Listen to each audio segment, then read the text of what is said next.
Today, my name is Rajiv. This is my colleague and fellow rider Sumit Berry.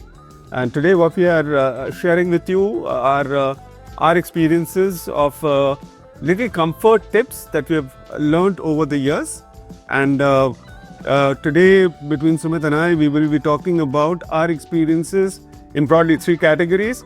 One is about rider comfort, which is essential when you're touring for long hours and hundreds and thousands of kilometers. The second is, of course, the bike comfort, which is you carry a lot of luggage. There is a lot of equipment other than what you're carrying on yourself.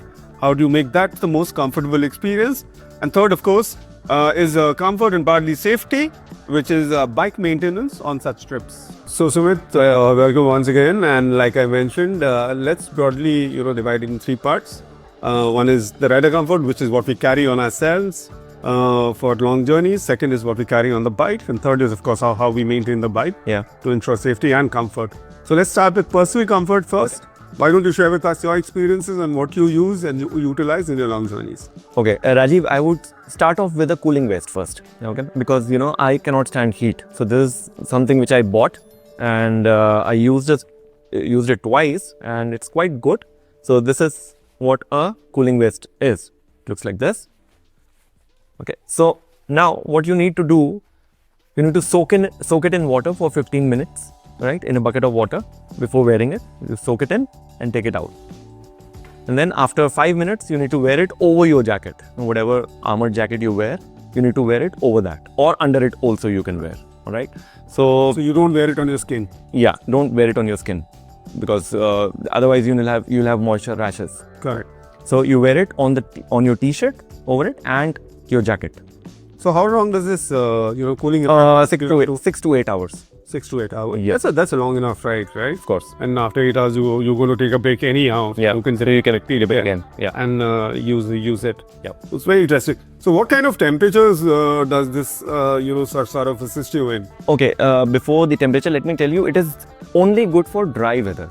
Right. Okay. Dry heat, not for your 38 degrees of humidity. You can't wear in that. So this is only good for dry heat. Okay.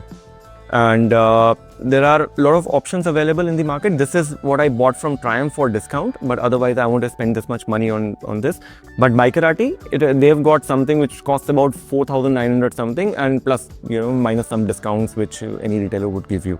So my question to you is, what is the range and how effective are they at the bottom end and top end? See, somewhere around 3,000 rupees from the lowest end and goes up till 8,000 rupees. Right. Excellent.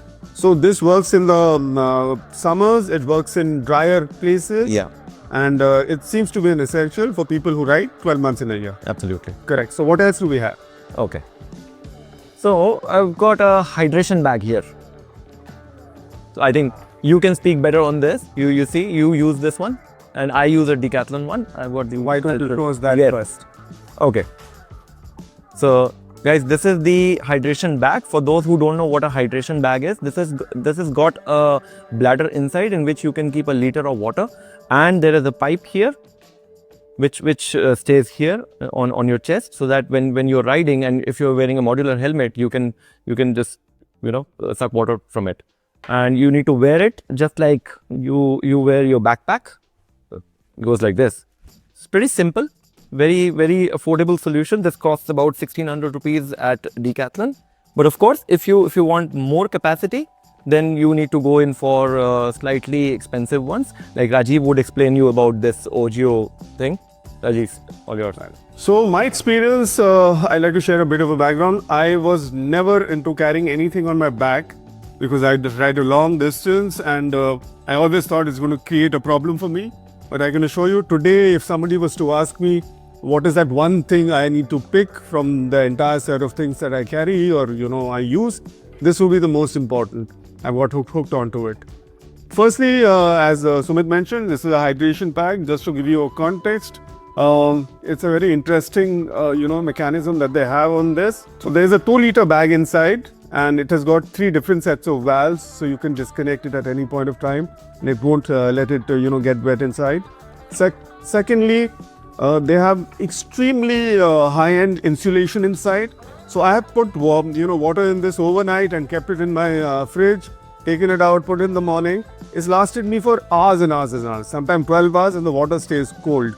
So that's a huge benefit when you're drying in hot weather. What also happens is when you upgrade to a slightly better piece of equipment, the pipes and the valves are all insulated.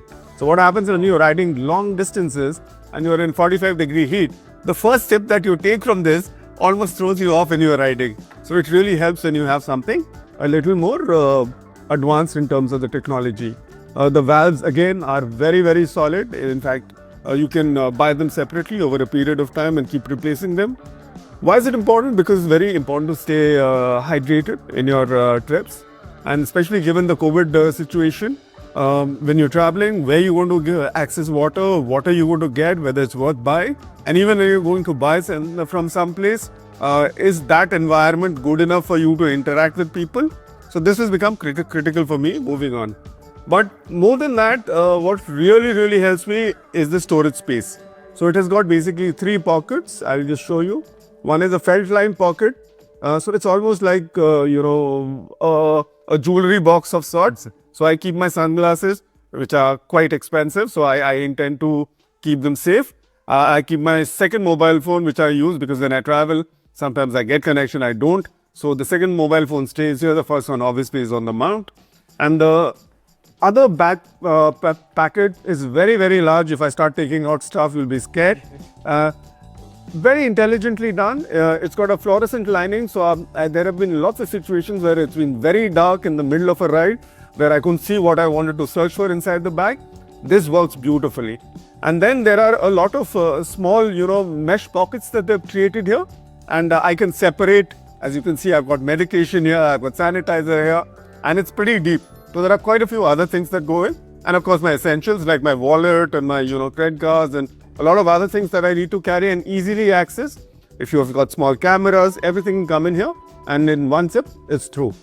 The most interesting part is this has got this large little, flexible pouch of sorts, and there's a zipper at the bottom. If you open it, what they technically claim is you can fit a full face helmet in here. I haven't tried it, but it works beautifully. The best piece of technology why I love this piece is because of course, there is padding, there is mesh. They have created this nice little, beam so that your back is comfortable even if you ride for 12 hours straight. These little parts that give your back lower back support. But what is the most important part is they have these, swivel buckles. So just to give you a context, I hope you can see it.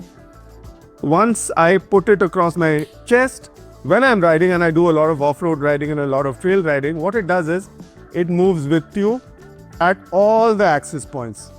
So there is not, any discomfort or at any point of time that you feel that the backpack is becoming a bit of a task rather than actually giving you comfort. So that's, I can go on, but that's the long and short of this. So, Rajiv, fundamental question. How many bedrooms are there in it? Oh, this is a 4 BHK penthouse. I'm disappointed. I thought more.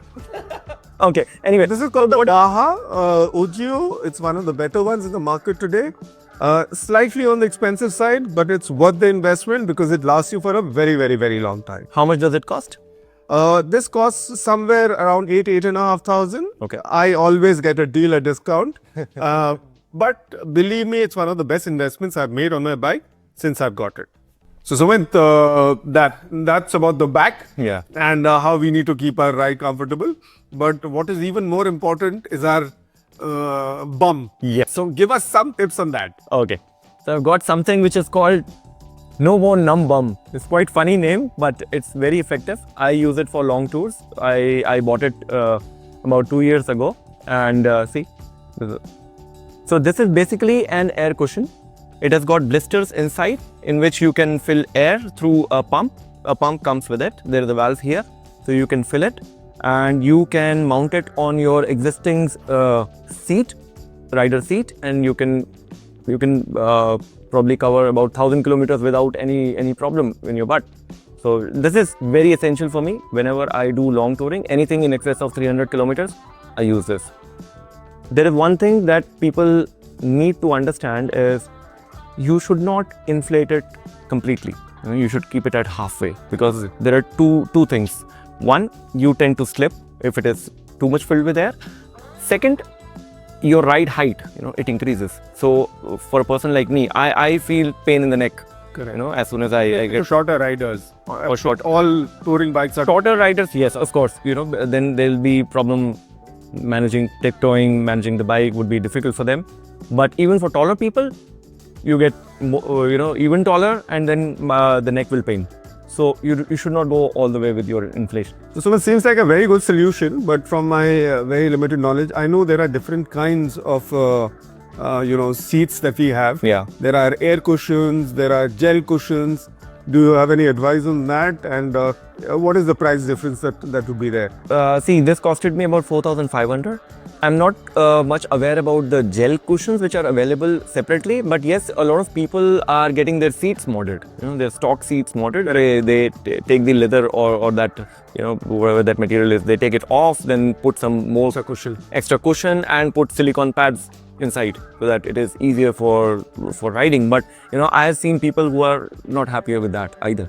So this is the thing. So for me, a solution like this, one is you're not changing the ergonomics of your riding position, and of course a lot of engineering goes from the manufacturer's side. Secondly, most importantly, this is a very simple solution. You can put it on, test, take it off. Absolutely. Unlike creating an entire custom seat, paying a serious amount of money, and maybe you're not happy with it. Yeah. And lastly, it's a very convenient and a very cheap solution. Would you agree? Not really cheap. It costs about, in the market starts at about 2,800 rupees. Right. And goes up till 7,000 rupees if you buy Airhog or somewhere. Yeah. So it's not really cheap, but it is very helpful. Once you spend the money on it, then perhaps you'll thank yourself that you took that. Got it right without it. Absolutely. And also, one piece of advice from my side that I have experienced myself, I don't know about others. When you ride in the hills, this causes some problem. Oh. Because you tend to lose grip, because you mount it with some straps and it goes, left to right. So you cannot shift your weight with that confidence. You cannot lean properly in the hills, which we anyway love doing. Right.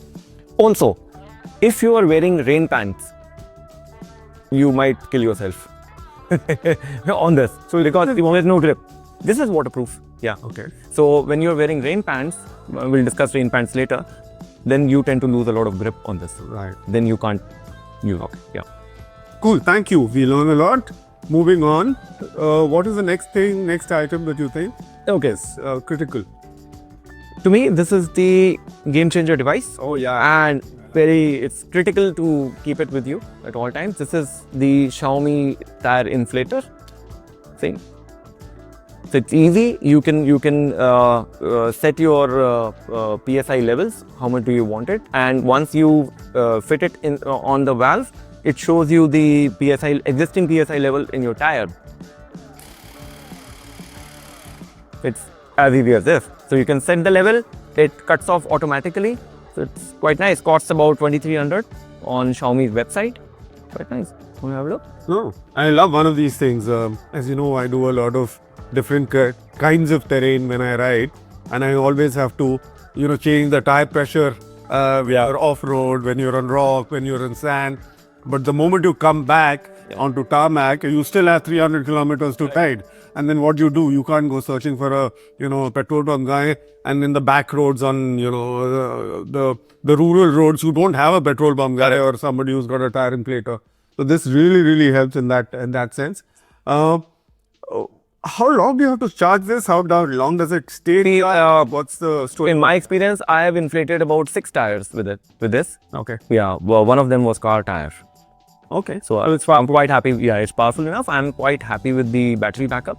It's quite good, and it has got a micro USB port, so it's easier to charge it through your regular chargers on your motorcycle. On your motorcycle, or a power bank as well.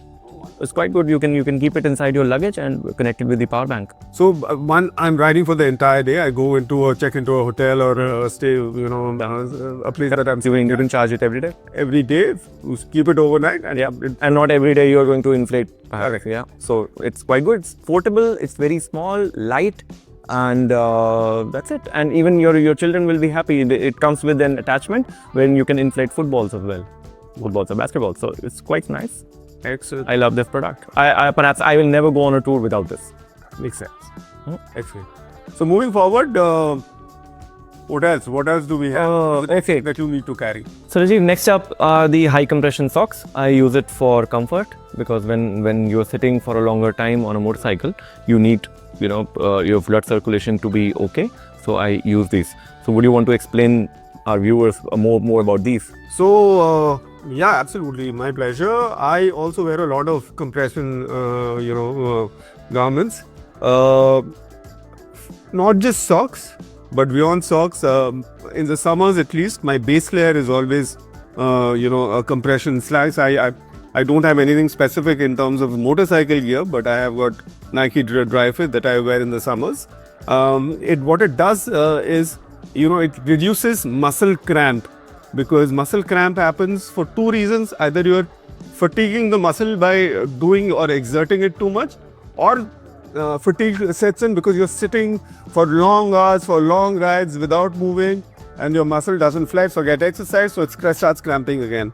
A compression garment basically helps you to relax your muscles and makes it comfortable on longer rides.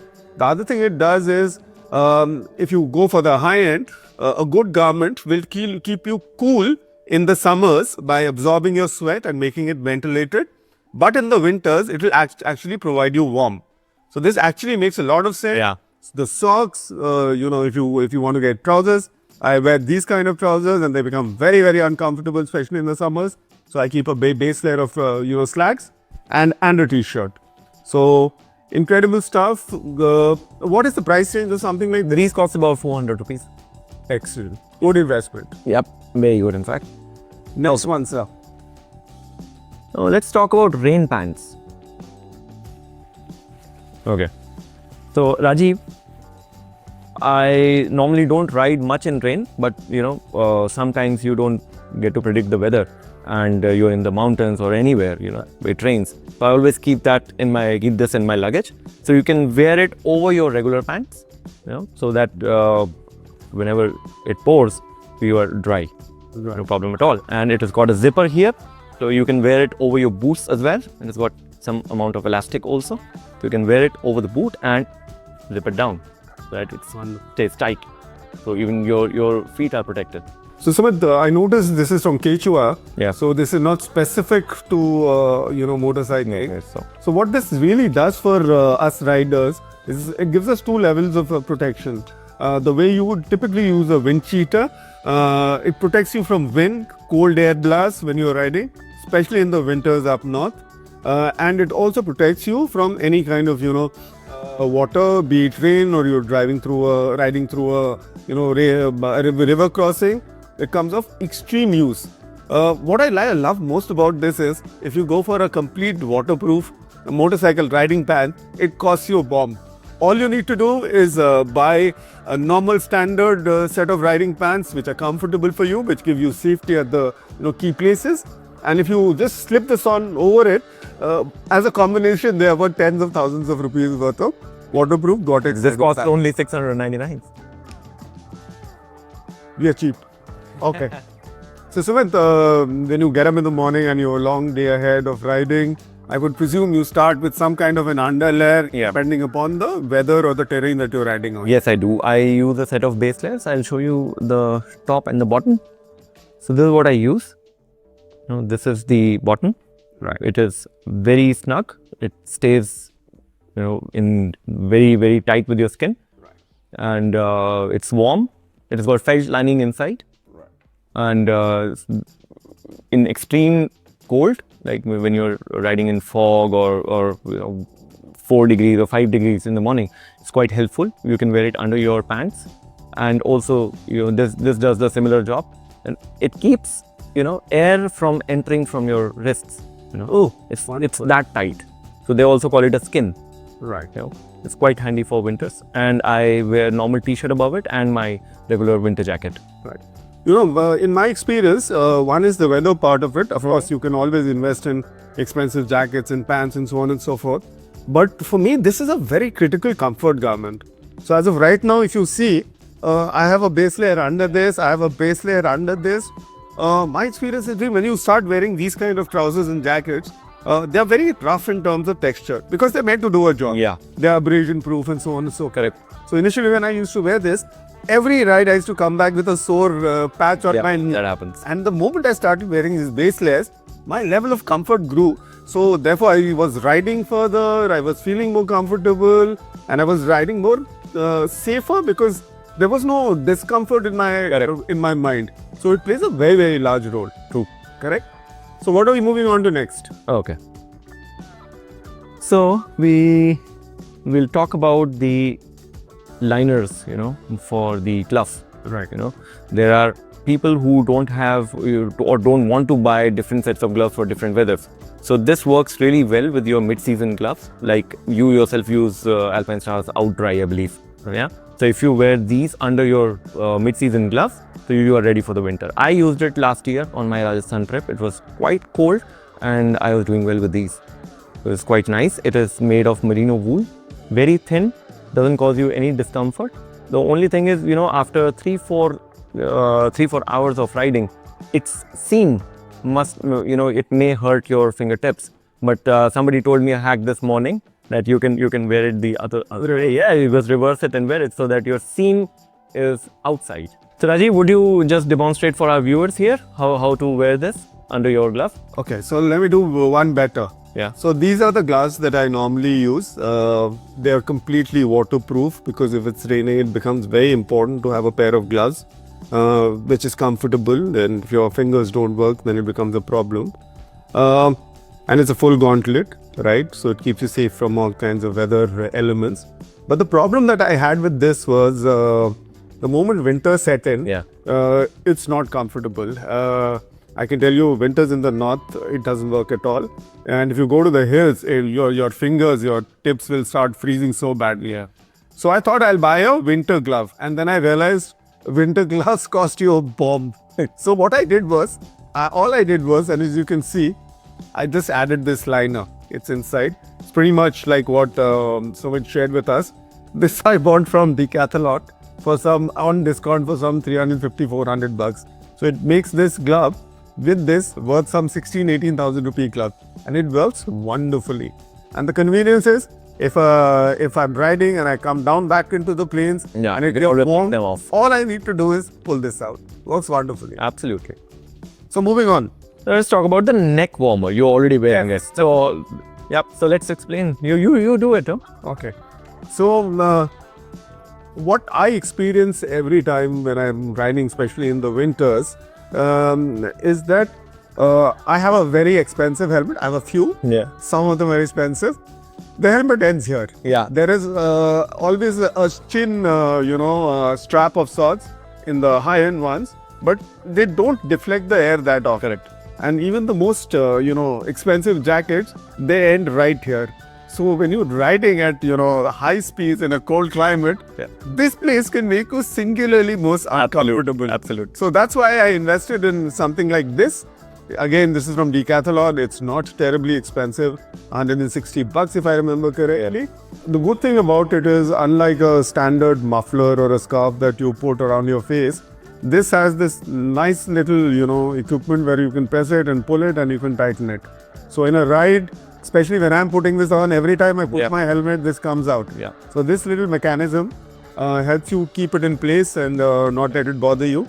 But most importantly, what it does for me in today's time is that because of the COVID restrictions, all I need to do is to cover my face and it works fabulously. So Sumit, I mentioned about the fact that I've got lots of helmets and there are various kinds of, eye protection that I get with each different helmet. Yeah. But what I realize is some of the high-end helmets don't give you the dark black, the secondary visor, because I would presume they feel it's not safe enough, right?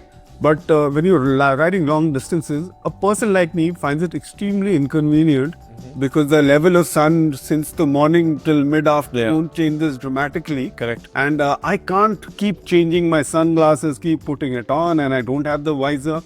Do you have a solution for that? Yes, I have these. These are called clip-on glasses, which you can wear over your existing spectacles. Let me say, These are yellow, but they also come in dark shade, basically for the day, and yellow ones can be used for the night. So this seems to be very convenient. Yeah. Does this come in a set of different colors, or do you buy one? Yeah, you can buy different ones. You can buy the dark one at a time, of course. Okay. Yeah. How much does something like this cost? About 500 rupees.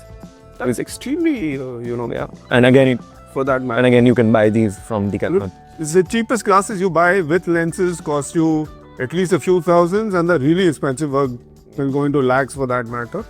It's a very, very good investment, I think. And now that we are talking about sunglasses and clip-ons, you know what I do? I buy a cheap pair of sunglasses which I use only for a particular tour. Cost about 350 rupees or 400 rupees from Decathlon. They are UV protected.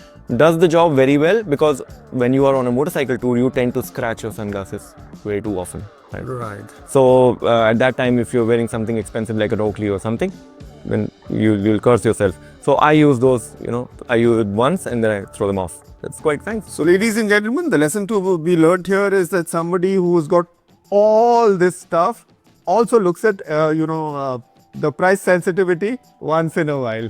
So Sumit, ease of access becomes very, very critical for a few things. We discussed about the hydration factor. I showed you that, there are certain compartments there.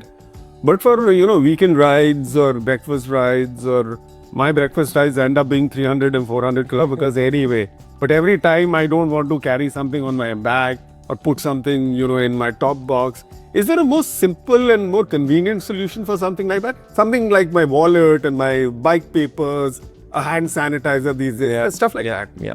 Like Rajiv, last week you told me that you don't like wearing long touring jackets with deep pockets. I find them pretty useful. For people like you who don't like wearing longer jackets, there is a waist pouch that I have here. See? Wonderful. So you can wear it, as the name says, waist pouch. You can wear it around your waist, and you have easy access of all the things that you want. Oh, wonderful. So this is from, I think, Viterra. This looks very interesting. This is obviously adjustable, and there seems to be a single tightening, mechanism lock. So when you're sitting, and you can just pull this and make it fit to your waist. It's quite good. It's very, very convenient. Seems to be safe and robust. This is the reverse fanny pack. Yeah. Right. So you have a mesh pocket here. You can keep stuff like your phone and your glasses, things that you need easy access to. And there are two fairly large compartments inside in case you want to keep your bike papers and your wallet and your phone and other things inside. Very, very convenient if you don't want to carry a bag or anything big with you. So that's one good thing. So since we are reducing the quantum of luggage from backpack, we came to waist pack. But sometimes I'm just going to a friend's house, like I rode down to your place today. I don't want to carry anything. But what do I have? I have my keys and my little flashlight, and I have my basic small pen knife that I carry and stuff like that. I'm sure you have a solution for that too. Of course, I use this, and there's a carabiner key holder. You can hook it up on your jacket. I use it for other purposes as well. Like, I always carry two keys with me. Whenever I'm touring, I keep the duplicate key also. Right. So I keep one key in my the upper pocket that stays in my jacket always, and the for my main key, I use this. I hook it up on my jacket, and whenever I'm taking a break or something, I take the key off and hang it here so that I don't have to look for pockets. Look for my keys in my pockets. Makes sense. Yeah, it's very helpful. Small device, small tool. It's quite good. So it's actually beyond immediate convenience. What I use this for, not this one, but something a little bigger and sturdier. I've actually towed bikes and jeeps with the carabiner. Wow. Because what happens is you have a tow strap. The tow strap typically doesn't have a hook at the end, so there's a loop at the end. And there have been times when I didn't carry a tow hook, and that's when something like this just came into play. And instead of tying and knotting a strap around the front of the bike, you can just put the loop inside and put it on a hook, and that's how it works. So multi-purpose and very, very useful. And also, guys, there are some brands who are making it with the combination lock as well. Correct. So you can use it for locking things also. So thank you for sharing all your equipment and all your experience. We really appreciate it.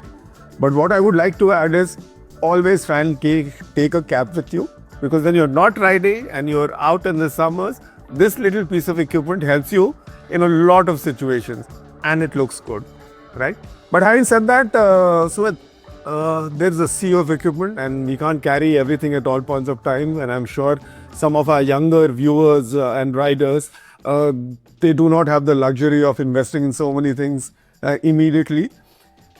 If I was to ask you to point out one or two critical things that you believe you can't live without on a ride, what would those two things be? Okay. I would pick the air cushion. Okay, one. And where is this? The tire inflator. One. For my tours, I won't leave without these two things. So one becomes comfort, the other becomes safety. Absolutely. Both together are of course convenience. Absolutely. Makes tremendous sense. What would you choose, Rajiv? Any two things? So what I would definitely not go without is my hydration pack, because if there's no fuel in the tank and there's no water in my body, then I have a huge issue. And like I said sometime back, this is become critical to my riding experience. What I use this for is to carry everything that I need. So it's my safety bag, so to say. I can pretty much go out for days together with absolutely nothing but bare essentials in this bag and my bottle of water. The other thing that I cannot ride without anymore these days, entertainment, convenience and safety, is my Bluetooth headset. So what I would recommend is, ladies and gentlemen, we have a very extensive Bluetooth comm episode as well. So please check out our Bluetooth comm sets episode right here on the link, and I'm sure you'll enjoy it a lot as well. So I hope you enjoyed the little episode that we've put together. This is our personal experience for decades and decades put together, and hundreds and thousands of kilometers. This is no means a recommendation of any specific gear or any specific brand. This is purely our experience and our intention to share whatever little knowledge and wisdom that we have gained over the years.